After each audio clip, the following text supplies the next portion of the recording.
Comrade Kim Jong-il. 1973, April 11th, this was published.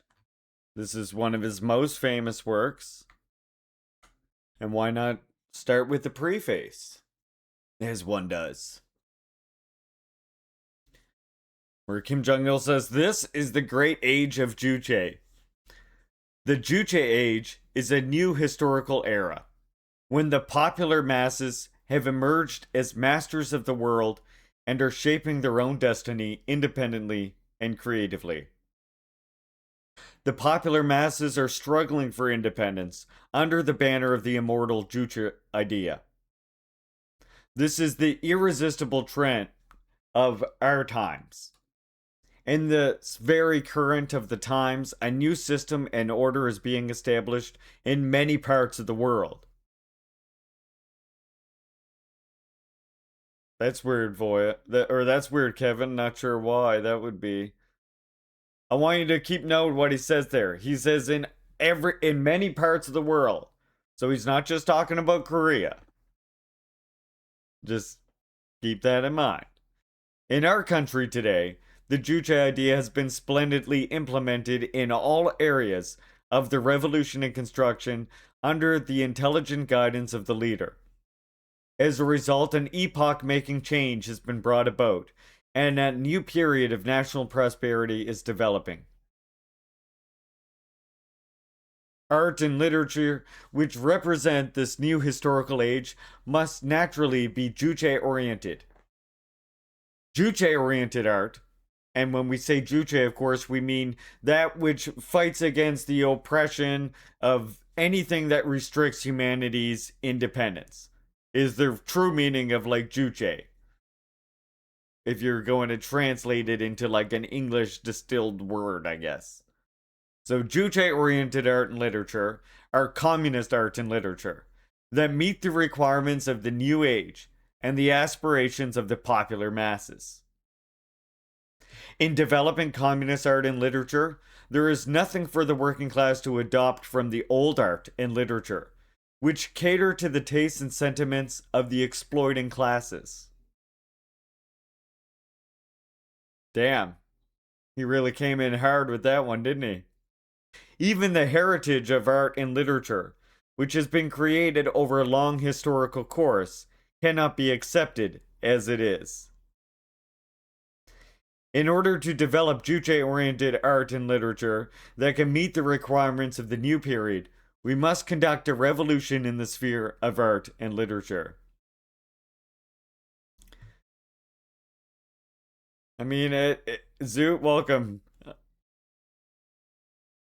The revolution in art and literature is an acute class struggle in the ideological and cultural sphere to eliminate outmoded things from all areas of content and form, the creative system and the creative methods, and to establish Juche-oriented new art and literature. The cinema is now one of the main objects in which effort should be concentrated in order to conduct the revolution in art and literature. The cinema occupies an important place in overall development of art and literature. As such, it is a powerful ideological weapon for the revolution in construction. Therefore, concentrating efforts on the cinema, making breakthroughs, and following up successes in the area of art and literature is the basic principle that we must adhere to in revolutionizing art and literature. If it is to develop new art and literature, the working class party must be guided solely by the great Juche idea and solve all problems in accordance with the requirements of Juche. For us, that would mean, of course, knowing our own histories and the own struggles of our labor against capital. Proceeding from the requirements of the period and the historical mission of the working class, we should establish our own theories of art and literature for the creation and development of Juche-oriented art and literature and put them into practice, making unremittent efforts to pave a new path. Thus we come to the first chapter. And I'll read you the first part of this to get us started today, this week. Life and literature. Quote, truly realistic and revolutionary art and literature shows the people the most beautiful and most noble things of human life. Unquote. Kim Il Sung. Arberlin, welcome in. Literature is a humanics. Art and literature are important activities which are indispensable to a fully human life. Food, clothing, and housing are the essential material conditions for human existence. But humanity is not satisfied with these alone. The freer humanity is from the fetters of nature and society, and from the worries over food, clothing, and housing, the greater their need for art and literature. Life without art and literature is unimaginable. The communist society to which we aspire is a society fully developed in all fields: economy, culture, ideology, and morality. It is a truly popular society in which people of a new type, possessing intellectual and moral integrity, and a high degree of physical development, are cultivated in a comprehensive manner, and enjoy rich and cultured lives as masters of nature and society.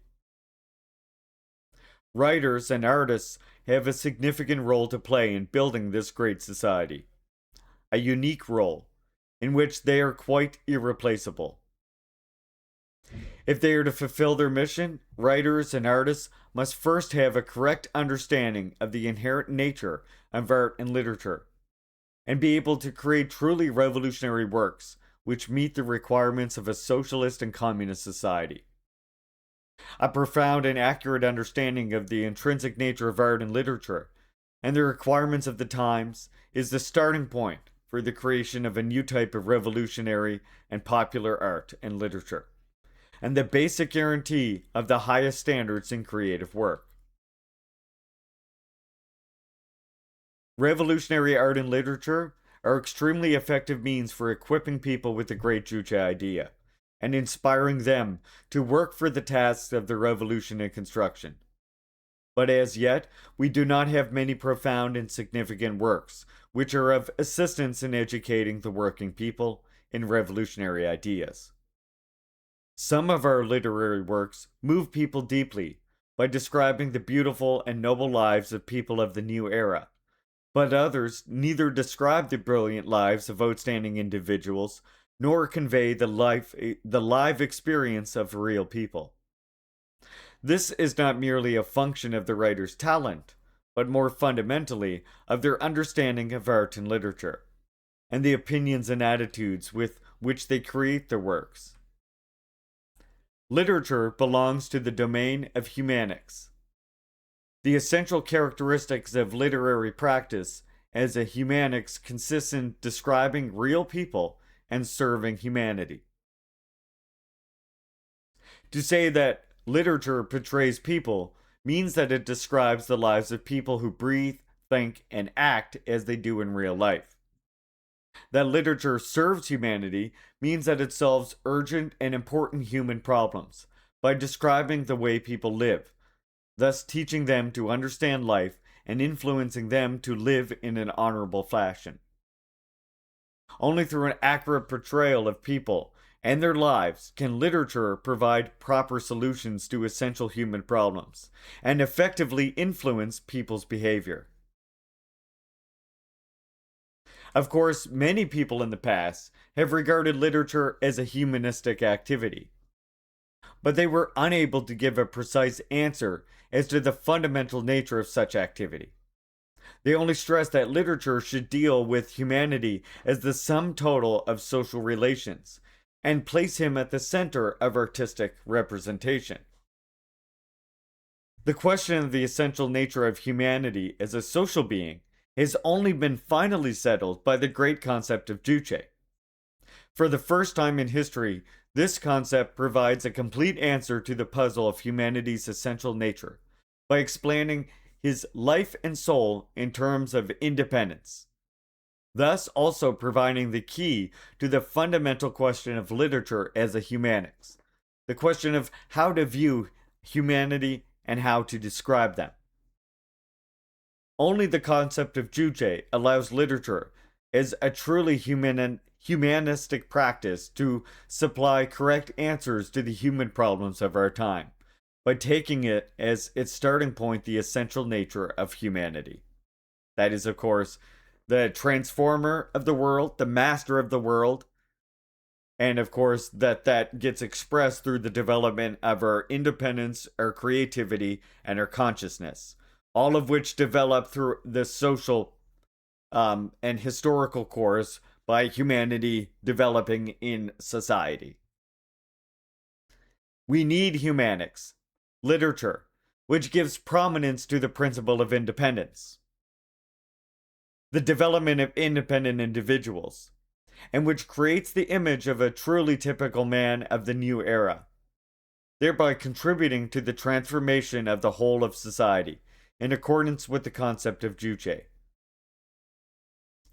Giving literary prominence to the principle of independence, and remember, by independence we mean the recognition that, or rather, that constant striving of humanity against all things which fetter them, whether that's in the natural realm, a river that is causing problems that needs altering so that it is not causing constant floods, or against social fetters such as capitalist social relations.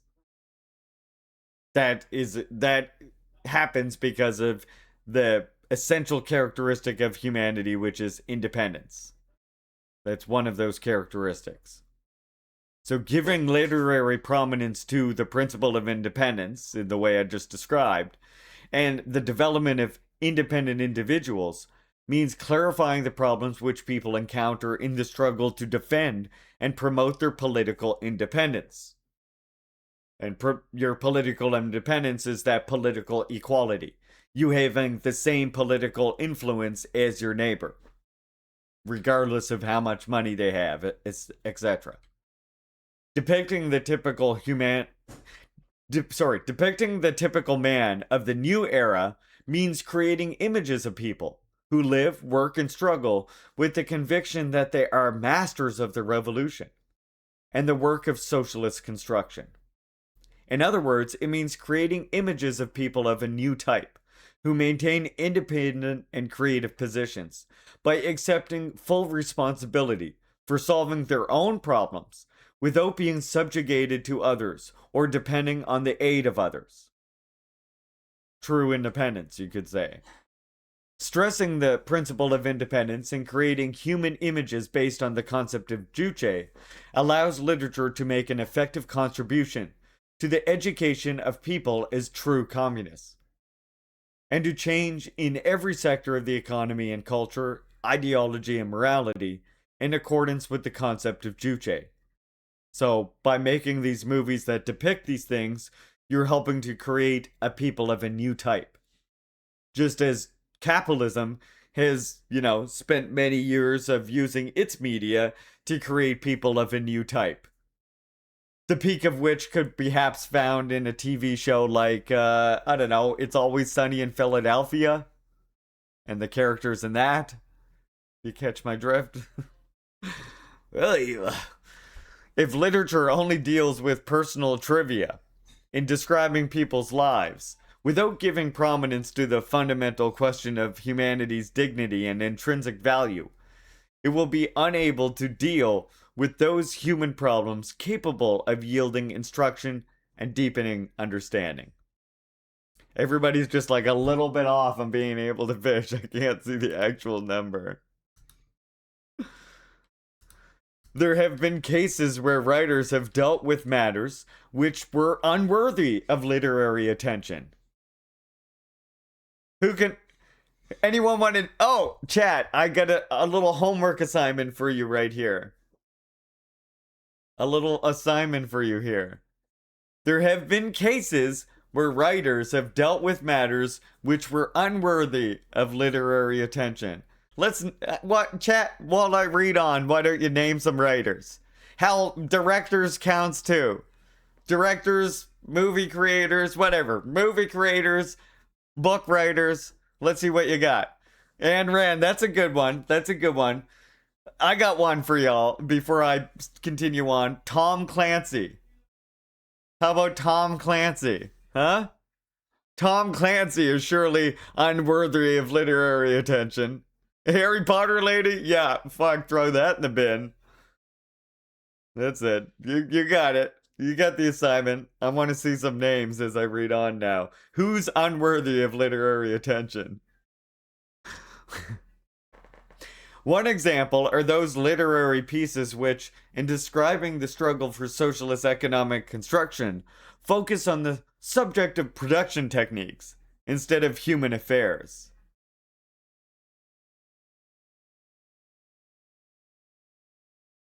The work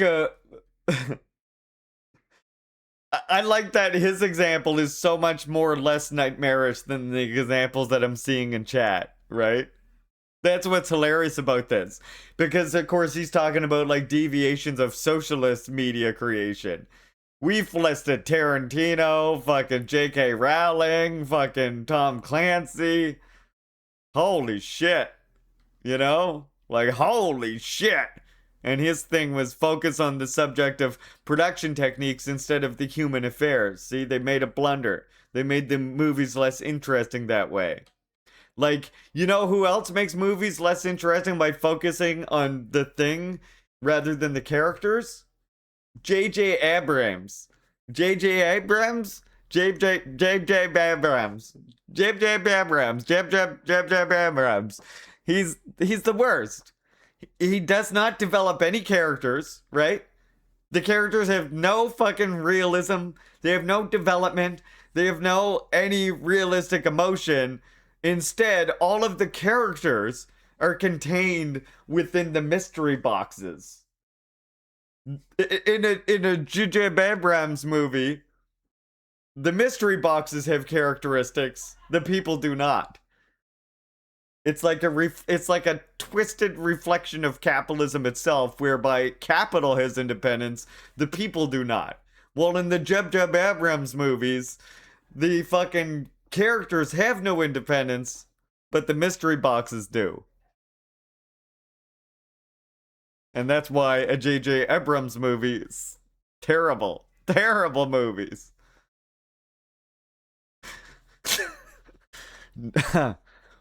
I'm glad. Go back and watch Lost, okay? And you'll realize JJ was never good. Thank you, Frank. You don't know how much it means to me to get to say that to see from you that my analysis on this is correct. I look to you for most of my movie analyses, except for the prequels, which I will fight you to the death over in Minecraft. A work of literature. Okay, to continue. A work of literature published some time ago about the family of a patriotic martyr concentrated on the question of production instead of examining in detail the question of how the martyr's family should live, work, and struggle. Oh yes, Sinchal, after the first season I was like, no, I'm not watching Gaslight the TV show. Fuck off. And I just never watched it again after that. At that time, too, we criticized the value of writing about the martyr's family in a work of literature, which is humanistic activity if the work dealt only with the question of production and not with human affairs. In writing about the life of the martyr's family, one ought to clarify the important problems which arise in the course of people's lives. Not the mystery boxes. Not the dagger that aligns with the fucking Death Star, JJ. Literary work should always deal with human affairs, both posing and answering the question of people's political integrity. That is, it should emphasize the solution to the question of how people can preserve and develop their political integrity. This basic requirement derives from the spirit of independence of each individual. In other words, you see, the reason why every movie should go from this standpoint is because every human can understand the actual struggle for independence that Juche talks about. The struggle against all those things which fetter us, those things which keep us from being equally influential in politics as those around us. Post a base link about China in Laney's Discord. Oh, nice, nice. Okay.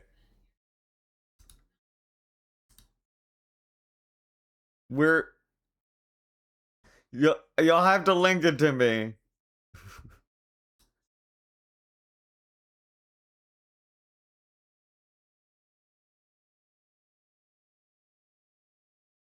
Oh, the Chinese Supreme Court published documents officially including sexual orientation, gender identity, and expression is protected by law from discrimination. Oh, ACP are going to be mad about this. ACP just reeling immediately.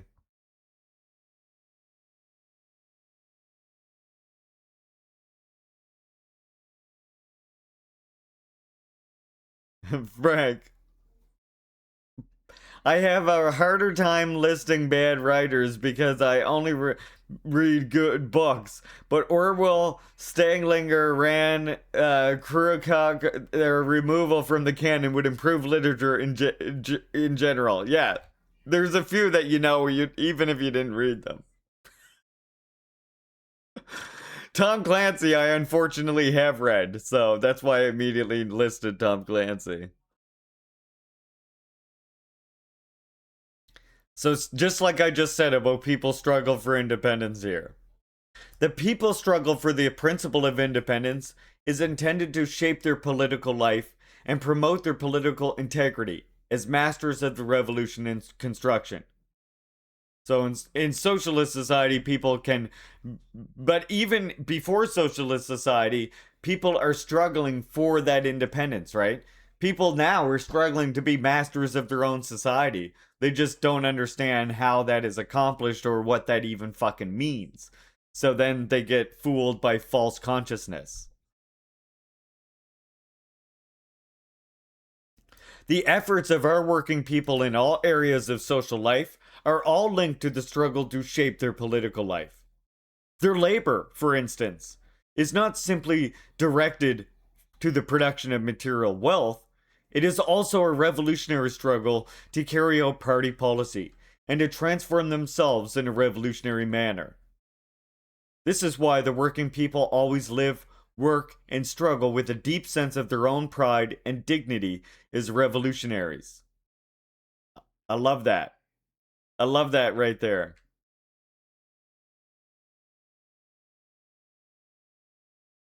Always depict politics instead of what do our movies do? They depict politics while pretending to be apolitical. Since this is the way people live, writers who deal with human affairs ought to give prominence to the questions of people's political integrity and provide insight and guidance in answering them. In this way, literary works can set a high standard for the people to attain and show them the road of struggle, the road of a worthwhile life, in which every minute can be of lasting value. The fact that some books give the subject of production priority over human affairs and give unnecessary prominence to production processes rather than describing people is due to the writer's failure to understand the essence of literature properly and to balance the relationship between human affair and production correctly within the framework of a humanistic practice, which literature is. Even in dealing with productive activities, writers must always concentrate on showing people's attitude to labor and the political, ideological, cultural, and moral relationships which are formed in the course of their work. I like this critique, and this is what I'll say. This outlook, I think, is why no matter what DPRK movie we watch, no matter how disconnected we are from the social relations that exist in that because of the collectivist society and the socialist system. It's why we cry so much and feel so deeply for the characters on the screen, because the thing that we have in common with them is the human relations with each other and the human emotions that they experience through those relations. And then through that, you can even come to better understand the state relations that exist on top of that, the political relations that exist on top of that as well. I do think that is why, like, every DPRK movie makes you fucking cry, essentially, or feel like something, like in a way that a lot of I I have felt more watching DPRK movies than, like, there's so many more times where I'll throw on some capitalist fucking movie, especially like having a kid, and it'll just be like, man, that was fucking slop. Like, not just like, obviously you got your Boss Babies, but there's more insidious ones as well, right? But Boss Baby, enough said. You know, Boss Baby. Yeah, well, Political Freedom 3. Good.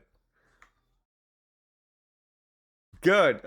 It turns out that's what we want. Yeah, and we're DPRK. We'll get rid of those three freedoms too. So that was those three bourgeois motherfuckers better watch the fuck out. They better watch the fuck out. They're outnumbered 3 to 100. Okay.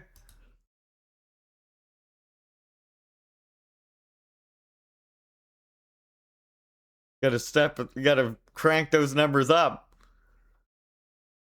I'm wondering how the horror genre functions within this concept.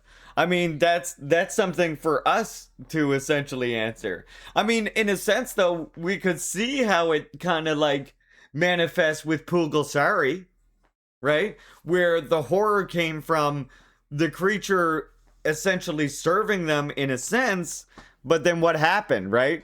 The creature became a fetter on them and a danger to them, much like capitalism becomes an overflowing in overthrowing feudalism. I wonder if there's an analogy there. Anyone got the Pukosari emotes in chat? Not only in representing the struggle for socialist construction, but also in mirroring all other aspects of human life. Works of art and literature should raise matters which are urgently important in the struggle and lives of contemporary people, and settle them in accordance with the aspirations of the masses. Only then will these works be of any value. And I mean, I think we could come to imagine, like, taking that example I just gave with Pulgasari, what kind of horror movies we could make emerge. I'm thinking now of a particular Megama horror movie that really speaks to me, which is called Blood Quantum.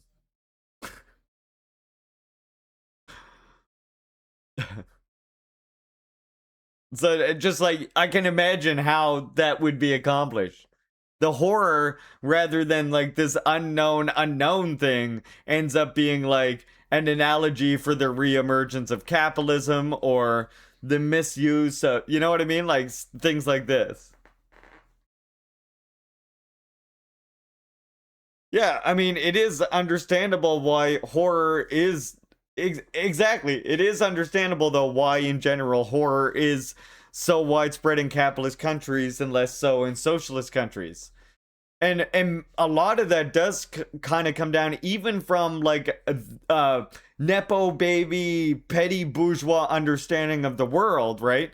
They understand that something is wrong with the world, and that gets reflected in their movies just without a class consciousness, and ends up being reflected in dystopia. The future is this dystopian thing, or the future is this like liberal fucking utopia slop thing like Star Trek, or the future is, you know what I mean, and that is horror, or there's or is there or the horror is like this analogy for, you know, people that are different than you. If you're like what's his name there? You know, Cthulhu guy. H.P. Lovecraft, right? Whereas like because this is the thing, like Kim Jong Il in writing this book that you have to understand, this isn't like a decree, right?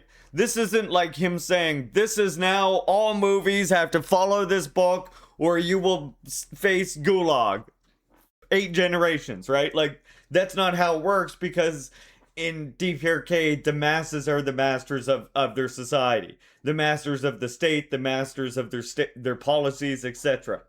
So what this is doing is actually encouraging already existing creators to like make movies that more adapt to the new socialist conditions that they live under, right? And that's what this work is doing.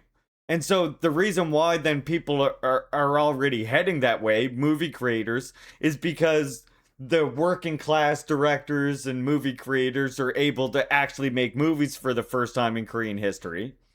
And also just because like as people more and more become masters of their own politics and masters of their own political system, this what Kim Jong Il here I think is kind of the way that it goes anyway, which is why you see that in China, you see that in Cuba, you see that in DPRK, this kind of like a prominence of socialist realism and historical dramas.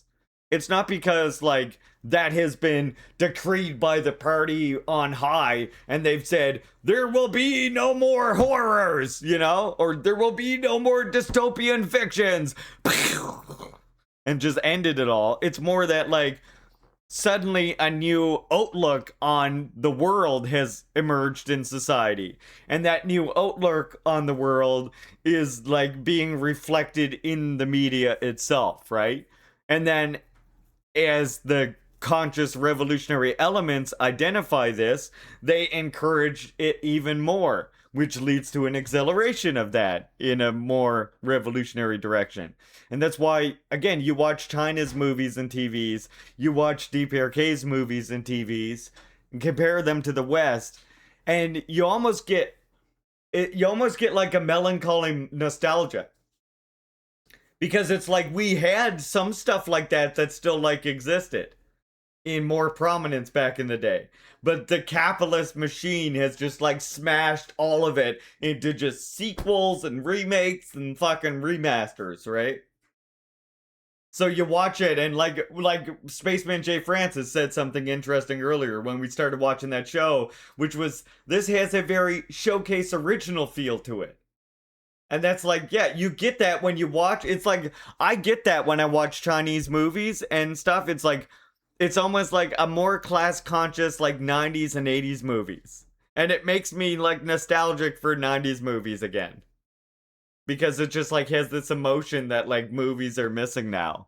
I like it. That's the way it feels for me. Like I know I could be biased, I could just be nostalgic for the 90s movies and so kind of projecting that on it, but that's the feeling I kind of get when I watch them.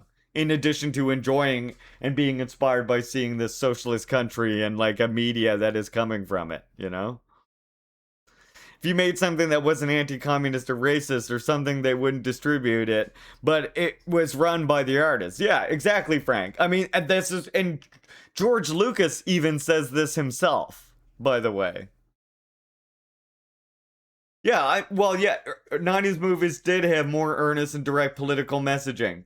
Mario Brothers, right? Argument settled immediately. Mario Brothers. Need I say more? Mario Brothers, the 90s movie, versus Mario Brothers, the 2006 movie. Right? Perfect example. No, perfect example. Perfect example, actually. You got this, again, that like they're not perfect. They had all kinds of faults and problems and petty bourgeois mindsets, but they were trying to make a political commentary on the state of the world and shit. Whereas like the 2020 whatever Mario Brothers movie. No, I didn't. If I said 2006, I didn't mean that one. I said the 90s Mario's movie versus the 2020s Mario Brothers movie, where that one's just slop, right? Like, it's visually appealing because it's just like non-stop movement and colors and it's like action, right? Constantly. But if you look at the 90s one, like it's a lot slower and there was like they were trying to say something there. You tell me what the new Mario Brothers movie was trying to say other than woohoo.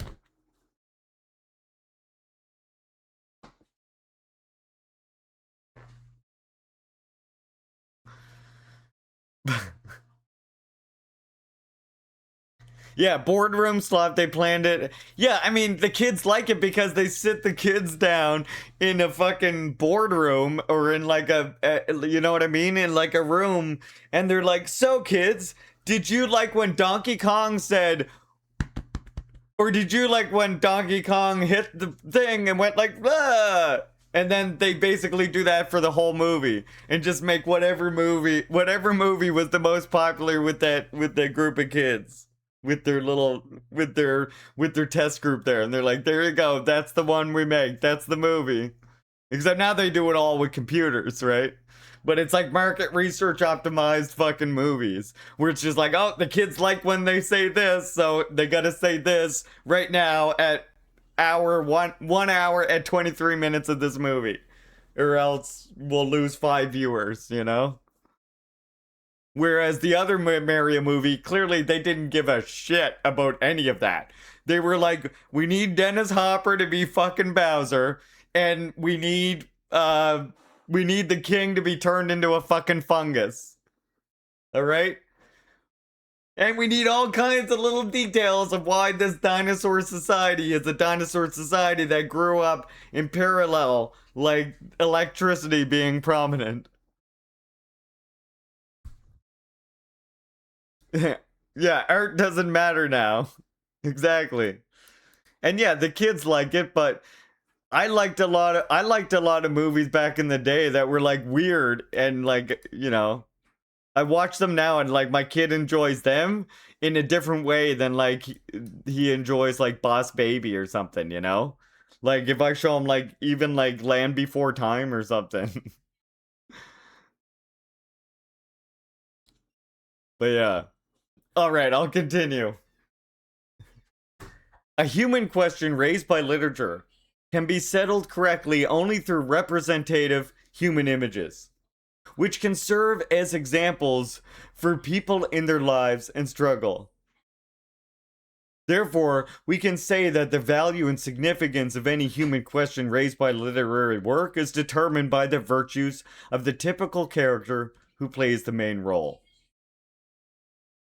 Our literature should deal mainly with the masses, including the workers and farmers, and highlight the typical communist individuals emerging from amongst the people.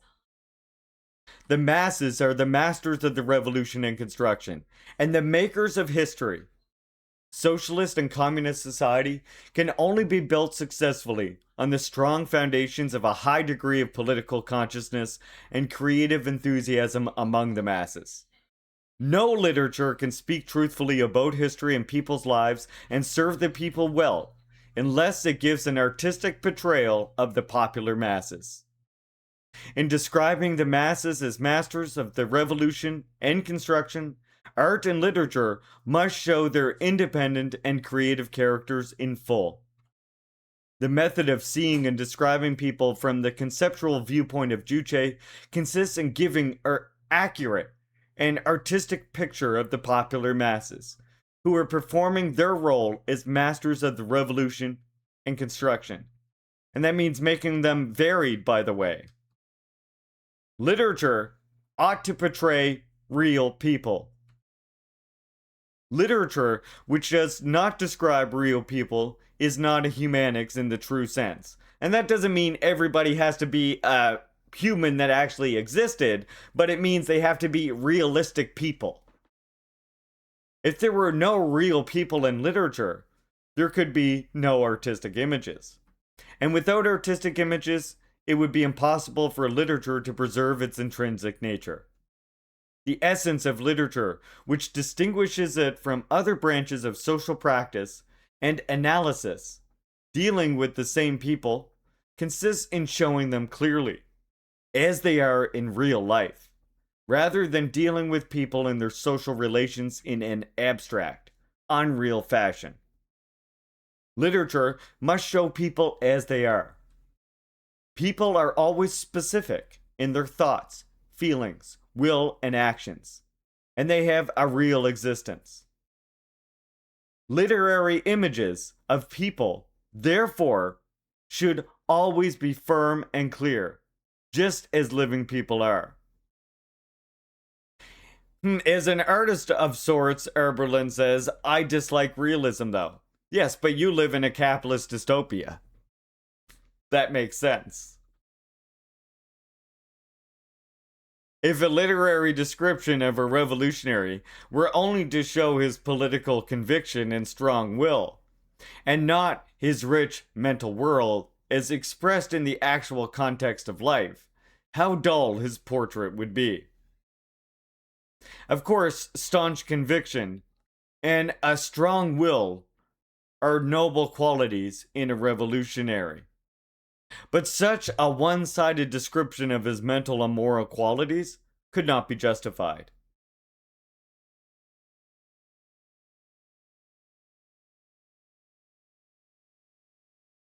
And yeah, that's a good comment, Frank. This is not a template. All artists have their own tastes. Exactly. Again, this is why I tried to stress earlier. It's not like DPRK said, like, socialist realism is all that's allowed. It's that is the most prominent art there. After 90 years of a revolution. You know? If this conviction and will are to be represented truthfully and memorably, it is imperative to give a detailed and multifaceted description of the source of these qualities. Not only the political conviction and strong will of a revolutionary, but also his ideals and ambitions, his temperament and emotions, should be shown in depth from various angles. This is the only way to create a portrait of a typical revolutionary, which is as vivid as real life.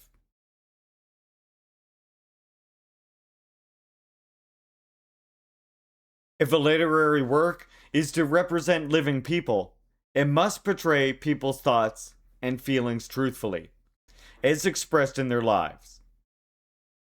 These thoughts and feelings are not abstract things. They have definite forms, which are expressed in people's actions. Talking about people's thoughts and feelings in isolation from their real lives means that the characters have already been made into abstractions.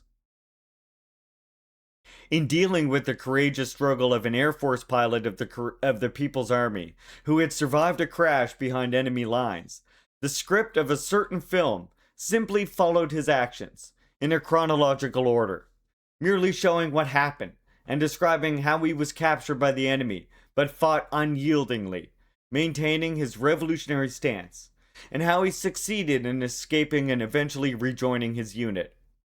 The script omitted important facts. That is, what he felt when he was dropped into the enemy area, how he fought to keep his revolutionary faith despite the enemy's tactics of torture and appeasement, and the supernatural strength he required to overcome all difficulties, which he encountered on his way back to his unit after his escape. As a result, the hero was made to appear implausible and dull. If a literary work ignores the world of a person's thoughts and feelings, which ought to be described clearly and in detail, that work will, in consequence, lack artistic excellence and be reduced entirely to a dull schematic logic. And by the way, it's okay to not always strive for the highest artistic whatever when you make a work. But Kim Jong-il is talking about if you're trying to create a masterpiece here. Especially one that speaks to people in a socialist society. And and also I would say enhances the revolution. That's what he's giving advice to here, right? Most prominently, that's what he's giving advice to here.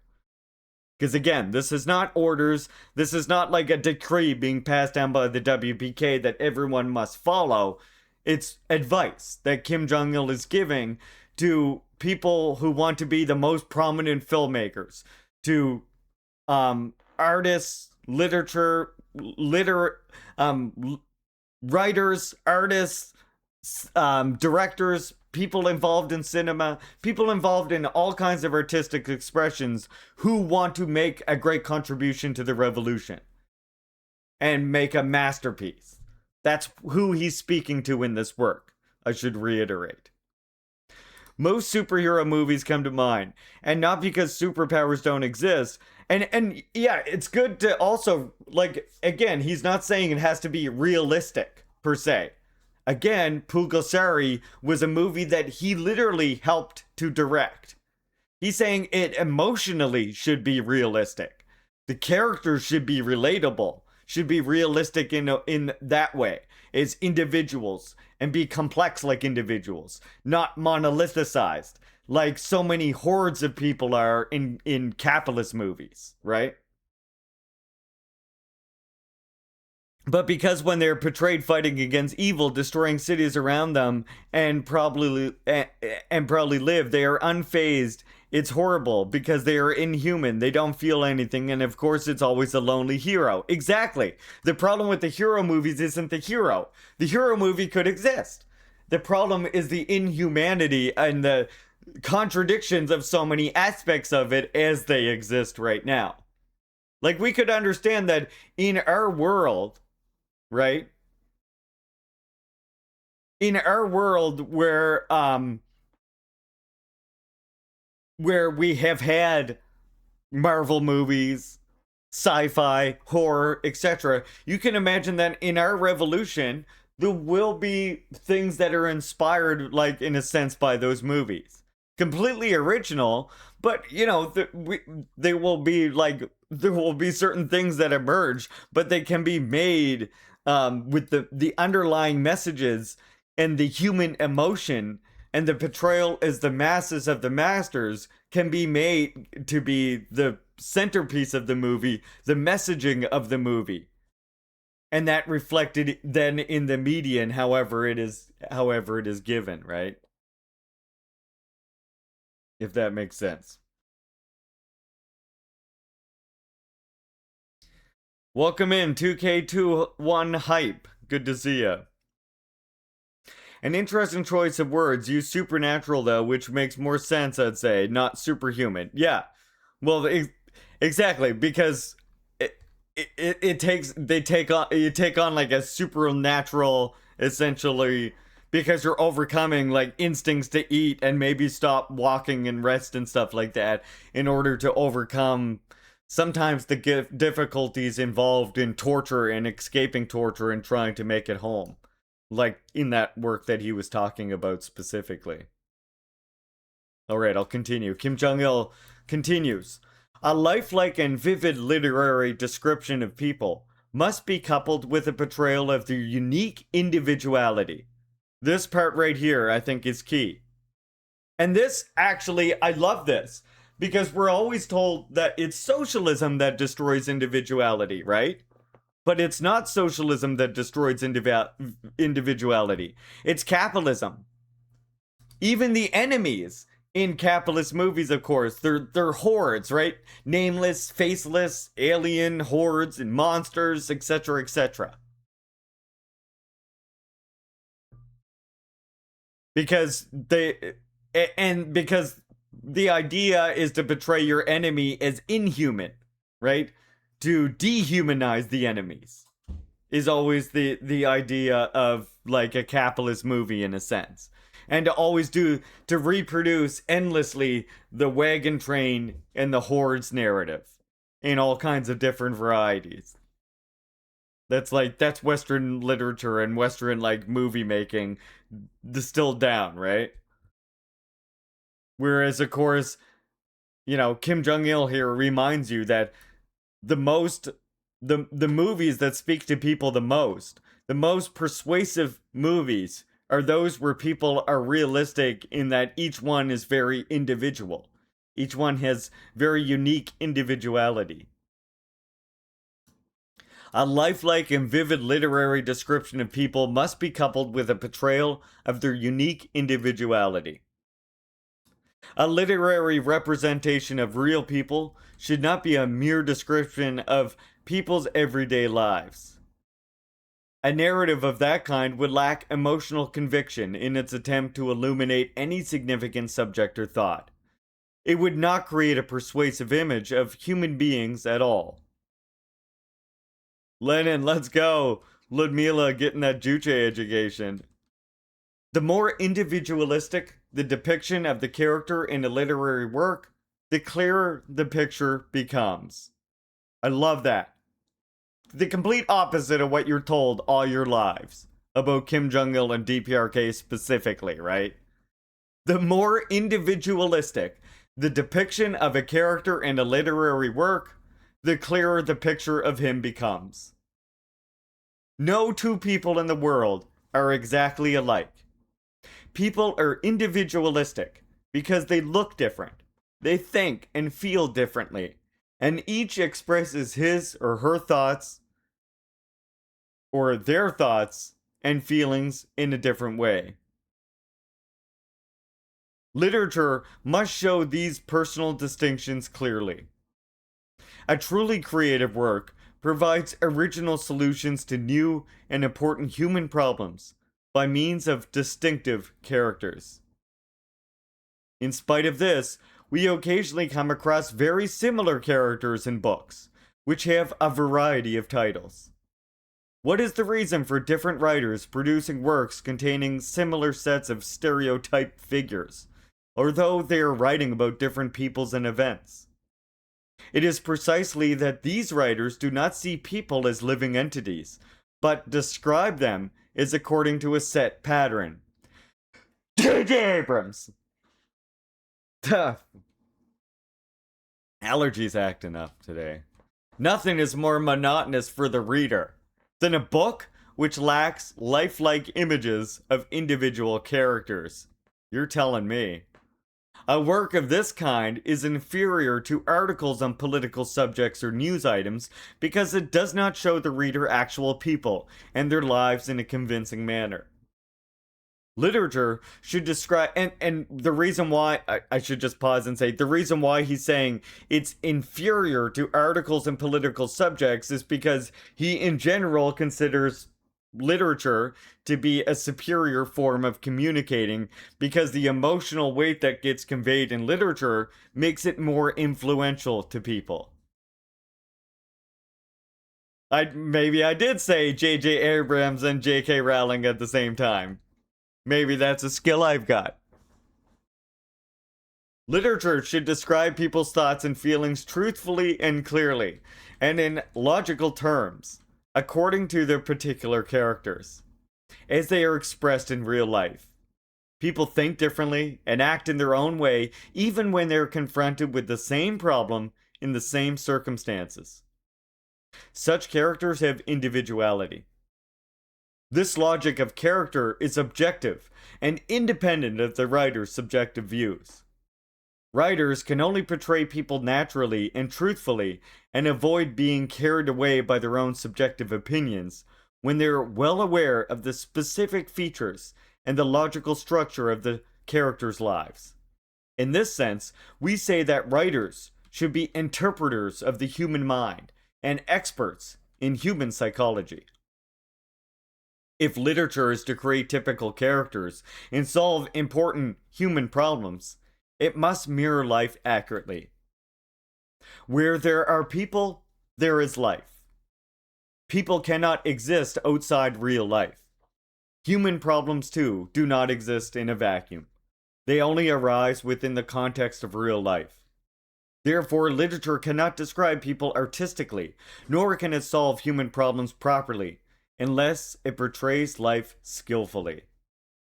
Only works which contain a rich and accurate depictions of life are realistic, interesting, and instructive.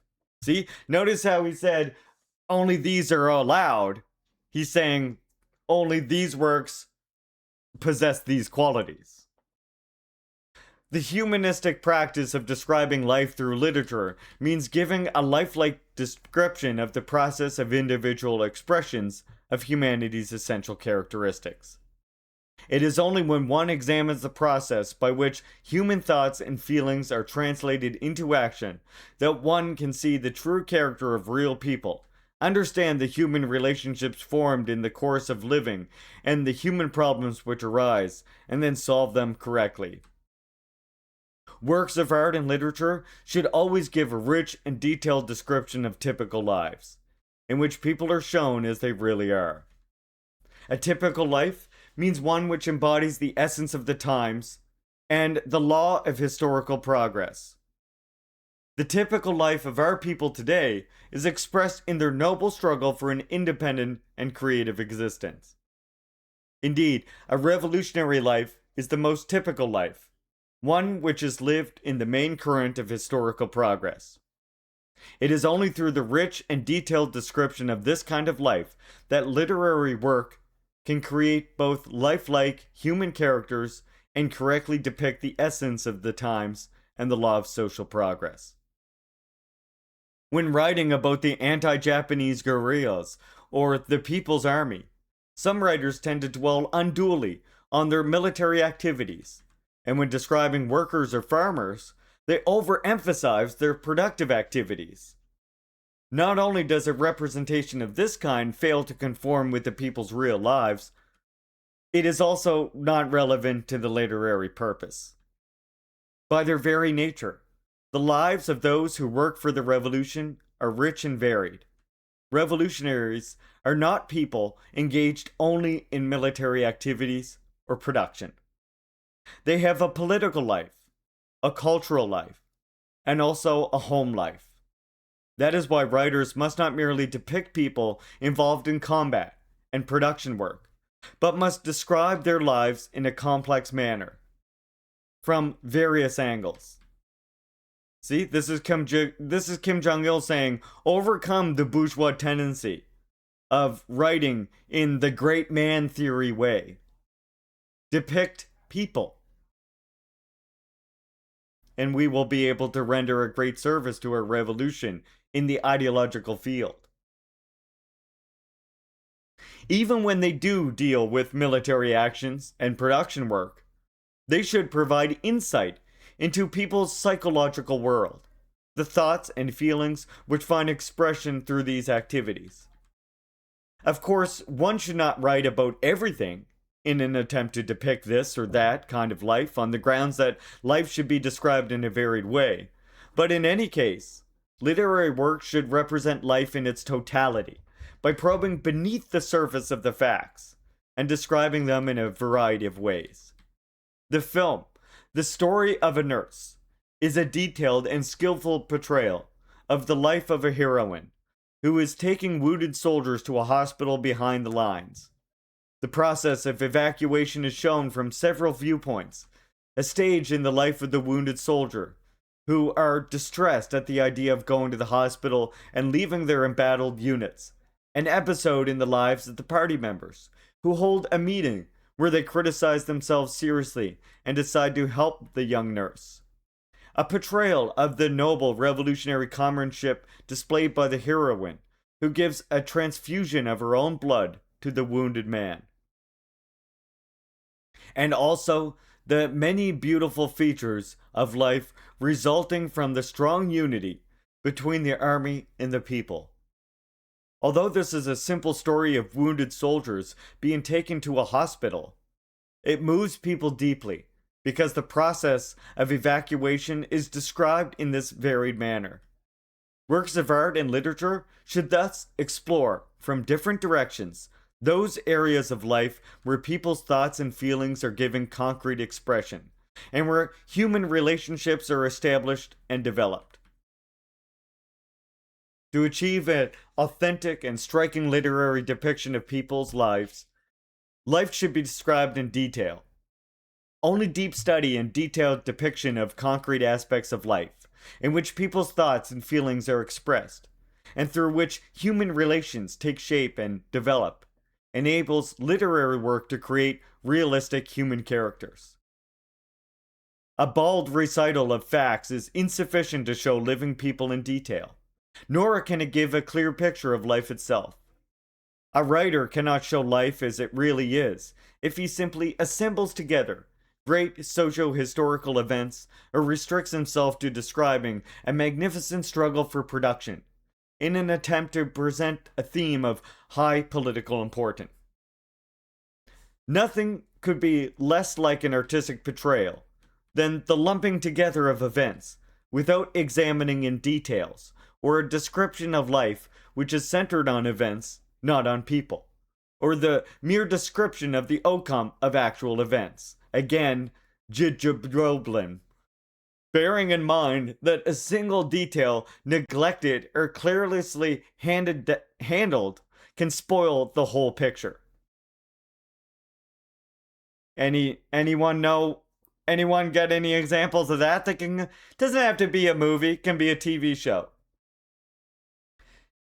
Anybody can think of any TV shows or movies that are that have single details neglected or are carelessly handled, and therefore the whole movie is spoiled by it? Any examples of that you can think of, chat? Bearing in mind that a single detail, neglected or carelessly handled, can spoil the whole picture, writers should strive to select those details of real events which will plainly express people's thoughts and feelings and clearly delineate the characters and then describe them carefully.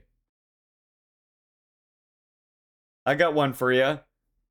Speaking of Jar Jar Rabrums, how about this one from Jar Jar Rabrums?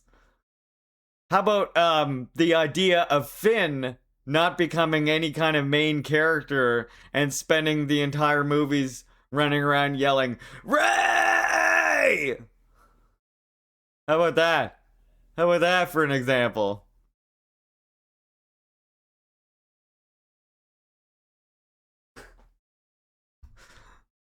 That ruined the first movie for me. People were like, I love the first movie. I was like, I didn't, damn it. Finn is underutilized in the first movie. They should have set him up to be a main character, and they didn't. It almost looked like they were gonna, but nah. They were all so bad, Mana. So bad. After all, a skillful literary and artistic description of life is intended to give a clear and accurate picture of the characters. Jar Jar Binks is a good example, actually, though. Or I know for a lot of people, the Yoda fight at the end of that one movie. So writers must focus their attention on showing the characters as they are, no matter what aspect of life they're dealing with. Even when they're describing a fierce battle or a complicated production activity, they must accentuate the human voice rather than the roar of guns or machines.